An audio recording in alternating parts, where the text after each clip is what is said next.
ప్రియమైన దేవుని పిల్లలారా, ప్రభువైన యేసుక్రీస్తు వారి పేరట మీ అందరికీ వందనాలు.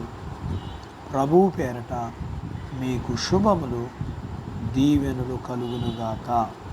ఈ ఉదయకాలం పరిశుద్ధ గ్రంథం నుండి దేవుని వాక్యాన్ని చదువుకుందాము. సమూయేలు మొదటి గ్రంథము 12వ అధ్యాయము 22వ వచనాన్ని చదువుతున్నాను. యెహోవా మిమ్మును తనకు జనముగా చేసుకొనుటకు ఇష్టము కలిగి ఉన్నాడు. తన ఘనమైన నామము నిమిత్తము తన జనులను ఆయన విడనాడడు.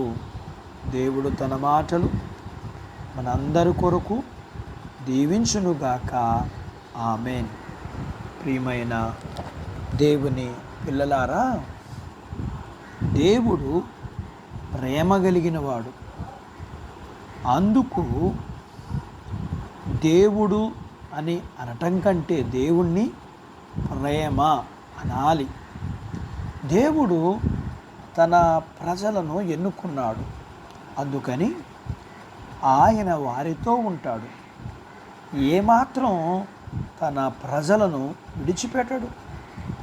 తన ప్రేమను తన ప్రజలకు చూపడానికి ఇష్టపడే దేవుడు.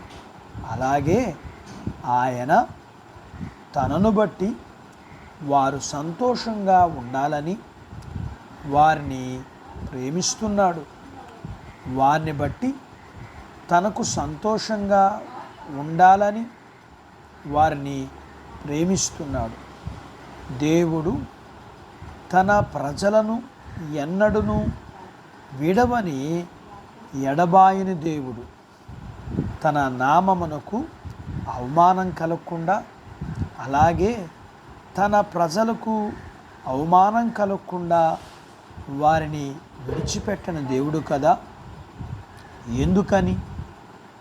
తను ప్రేమించే తన ప్రజలకు తోడుగా, నీడగాను, విడవని వాడిగాను, మరవని వానిగా ఉండేవాడు అని అంటే ఆయన ప్రేమ గలవాడు. అలాగే ఆయన ప్రేమలో మార్పు లేదు. అందుకని ప్రియ దేవుని బిడ్డ, దేవుడు నిన్ను కోరుకుని, ఆయన నిన్ను ఆకర్షించుకుని, నిన్ను ఎంచుకుని ఏర్పాటు చేసుకున్నది నిన్ను ప్రేమించి కదా. అందుకని మనము దేవుని ఎడల, దేవుడు మన ఎడల చూపించిన, చేసిన మేలులు, కృపా కనికరమును గుర్తుపెట్టుకుని ఆయన మనలను ఎన్నడను విడిచిపెట్టడనే ధైర్యంతో జీవితం. ఆయన మనలను తన ప్రజలుగా చేసుకోవడానికి కారణం ఆయన మన ఎడల చూపిన ప్రేమ కదా. ఒకటి గుర్తుపెట్టుకోవాలి, ఆయన ప్రేమ మన పట్ల ఎన్నడూ మారనిది.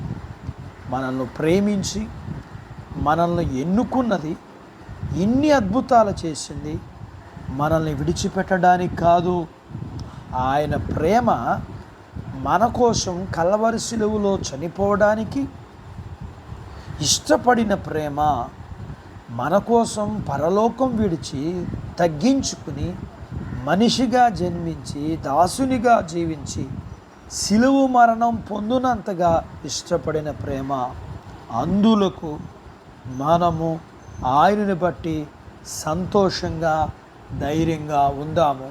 అట్టి బాధ్యత దేవుడు మనకు దయచేయునుగాక. ఆమేన్. దేవుడు తన మాటలు మన కొరకు దీవించునుగాక. ఆమేన్. ప్రార్థించుకుందాం. మమ్మల్ని మిక్కిలిగా ప్రేమించిన మా ప్రియ పరలోకపు తండ్రి, మీ పరిశుద్ధ నామమును బట్టి మీకు వందనాలు. ఈ ఉదయకాలం మీ పాదాల దగ్గర మీ లేఖనాన్ని మేము నేర్చుకోవడానికి సహాయం చేశారు. మీరు మమ్మల్ని విడువని దేవుడు అని మేము తెలుసుకోవడానికి, నేర్చుకోవడానికి మీరు మాకు సహాయం చేశారు. ఎందుకంటే మీరు మమ్మల్ని ప్రేమించిన దేవుడివి, మా కోసం భూమి మీదకు వచ్చిన వాడివి, మా కొరకు కలవరి శిలువలో ప్రాణమును పెట్టి మరణమును జయించి తిరిగి లేచిన వాడివి. ఇంతగా మీరు మమ్మల్ని ప్రేమించారు కాబట్టి మేము ధైర్యముతో మా విశ్వాస జీవితాన్ని కొనసాగించుటకు సహాయం చేయండి. మీరు మమ్మల్ని విడవని దేవుడివి.